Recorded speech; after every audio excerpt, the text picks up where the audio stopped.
Pour être régulièrement informé de la publication de nouvelles vidéos, abonnez-vous à notre chaîne YouTube Postervision. Le Fonds mondial de l'enfance estime que 50% des décès dus à la diarrhée et 25% des décès dus aux maladies respiratoires pourraient être évités si le lavage des mains au savon devenait une pratique habituelle avant de manger et après aller aux toilettes. Alors l'Organisation mondiale de la santé a clairement énoncé que le lavage des mains à l'eau et au savon est la mesure d'hygiène la plus efficace dans la prévention des maladies infectieuses comme la gastroentérite, la grippe saisonnière ou les infections respiratoires. Maintenant, on va parler du poste de lavage des mains. Alors, il doit être situé avant les restaurants. Il doit être fait de cette façon. Essuie-mains à usage unique, distributeur de produits de lavage liquide, robinet, sac pour déchets et lavabo. Voilà. Lavabo avec une commande non manuelle. Donc la préparation, je vais m'arrêter quelques minutes ici, et juste 1 ou 2 minutes, pour vous dire que les mains et les avant-bras doivent être dénudés et ne porter aucun objet. Et le protocole, comment donc se laver les mains, donc je préfère aller à l'image directement. L'humidification des mains, donc il faut prendre une dose de produit savon liquide, frotter les mains au moins pendant 30 secondes, et puis rinçage des mains, séchage avec tamponnement. On sèche avec le tamponnement, avec un essuie-main, et puis donc on ferme le robinet avec cet essuie-main toujours, pour ne pas toucher, et on jette dans le sac poubelle. Pour les solutions hydroalcooliques, indication, friction en remplacement du lavage des mains. Mains ni souillées, ni mouillées, ni poudrées, ça on ne cessera jamais de le répéter. Pas de bijoux, pas de montres, ni alliances, ni faux ongles, tout doit rester dans les placards et on ne supporte plus ça à l'hôpital, c'est la tolérance zéro. Les ongles doivent être courts pour les dames, sans vernis s'il vous plaît. Aujourd'hui, tout ceci n'est plus permis. Et nous savons pertinemment que sous ces bagues et ces freins, un tas de choses poussent au niveau de nos mains. Cette slide est complètement d'actualité et ces 5 étapes doivent être méditées par tous les professionnels de la santé. L'usage de la friction hydroalcoolique doit être la règle dans toutes les structures de santé, dans tous les points où la santé doit avoir son nom, qualité, sécurité des patients. Et vous verrez toujours cette petite horloge défiler ici, parce que 30 secondes, ce n'est pas 5 secondes. 6 minutes pour un lavage, une friction chirurgicale, ce n'est pas 2 minutes pour le chirurgien. Et là, on peut remettre en cause beaucoup de choses dans les formations, l'évaluation. Pour mes amis chirurgiens, je dirais qu'il y a beaucoup de publications où on compare l'efficacité de la friction chirurgicale versus lavage chirurgical classique à la bétadine et à la polyvidone iodée. Tout est parfaitement établi.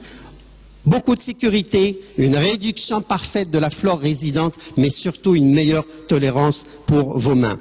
Le protocole est parfaitement codifié, on va le voir dans un petit mini-film, mais moi je vais parler coût. Et quand on fait une friction chirurgicale des mains, vous avez évidemment une réduction du coût d'environ du 2/3 des consommables, pas de nécessité d'une eau bactériologiquement maîtrisée, moins d'eau, on utilise quasiment 20 litres au lieu de 60 litres pour l'ensemble de l'équipe chirurgicale et vous avez une procédure de désinfection chirurgicale par friction qui est mieux observée et parfaitement bien faite par le chirurgien. Le protocole, on va essayer de le défiler très rapidement. Le chirurgien prépare, ouvre une brosse qu'il va devoir jeter. Elle ne va pas rester éternellement devant le lave-main. Après avoir mouillé ses avant-bras, il va prendre une dose de savon et enfin commencer le premier lavage avec un savon doux, haute fréquence, tout simplement. Une fois cette étape parfaitement maîtrisée, on va passer à une autre étape où il va devoir se rincer, se sécher surtout et jeter cette brosse. Le séchage va se faire avec du papier à usage unique non stérile. Ce papier, évidemment que vous voyez ici, n'est pas stérile et ça on gagne effectivement. Pourquoi il n'est pas stérile? Parce que tout de suite après, le chirurgien ou la chirurgienne va prendre de la friction hydroalcoolique conformément à la norme 12-7-71 et cette double friction est un véritable rituel. Aujourd'hui, on voit des équipes qui sont parfaitement formées par les hygiénistes des hôpitaux et c'est un rituel que le chirurgien doit parfaitement respecter et cette double friction se terminera au bout de quelques petites minutes, 45 secondes pour la première et autant pour la deuxième friction et le jeu est fini. Et vous voyez, à la deuxième friction, on va insister beaucoup plus sur la partie distale des mains, à savoir le poignet, les poignets, les paumes des mains et le bout des doigts, parce que ce sont ces gants, ces mains qui vont rentrer enfin dans les gants. C'est comme ça que ça doit se passer. Et en termes de tolérance, aujourd'hui, on a tout à y gagner en utilisant des solutions hydroalcooliques parce qu'il y a beaucoup de publications partout dans le monde, américain, australien, qui parlent aussi de l'irritation des savons, y compris pour la désinfection chirurgicale. Et cette recommandation est extrêmement forte. Il est fortement recommandé de supprimer les savons antiseptiques utilisés pour les mains des soignants, quelles que soient les indications. Et là, on vous dit au niveau de validation. C'est-à-dire que nous avons des niveaux de preuve qui sont là. On peut vous les donner et les partager. Suppression des procédures de lavage hygiénique et de lavage chirurgical, c'est quelque chose qui était impensable il y a quelques années. Mais quelques exceptions quand même. Ça, ce sont les trous noirs de la friction hydroalcoolique. Il faut savoir que si vous avez une épidémie de Clostridium difficile, quand on cherche, on trouve du Clostridium difficile. C'est une forme sporulée. Et là, vous savez très bien que lorsque la spore s'enferme sur elle-même, la friction ne peut l'atteindre. Et là, on va revenir vers un savon antiseptique. Mais ce sont des situations spécifiques et exceptionnelles. La friction hydroalcoolique et le port de gants, privilégiez les gants non poudrés. Ça a été dit. La friction hydroalcoolique et sécurité incendie, je pense essentiellement au centre psychiatrique. Là, il faut faire attention parce que certaines solutions hydroalcooliques qui existent dans le marché international peuvent avoir un taux d'alcool, d'éthanol élevé, évidemment, et ça peut flamber, ça peut irriter les patients au cas où il y a une source de chaleur à côté. L'indiscutable aujourd'hui sur les solutions hydroalcooliques. Ce qui est indiscutable, c'est l'efficacité, la tolérance, la disponibilité et enfin la sécurité.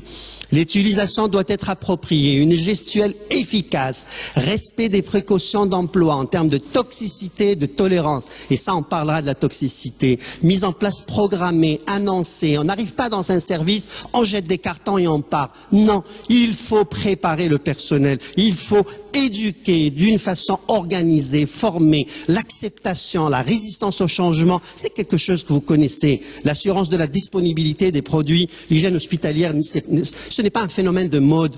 On désinfecte en janvier, on s'arrête le reste de l'année. C'est quelque chose qui doit être fait tout au long de l'année. Ensuite, il faut évaluer, parce que nous, on ne jure que par l'évaluation. L'évaluation, ce sont des tests, ce sont des outils pédagogiques qu'il faut mettre disponibles à hauteur du CEMEP, des équipes opérationnelles d'hygiène, permettre à leur personnel de vérifier que la friction n'a pas été bonne, leur demander de refaire le rituel. Refaites le rituel s'il vous plaît. Et là, ça a marché, la magie a marché et on ne cessera jamais de le répéter parce que la formation, c'est quelque chose qui se continue dans le temps et c'est pour ça qu'on parle de formation. Enfin, je vous dis 30 secondes s'il vous plaît.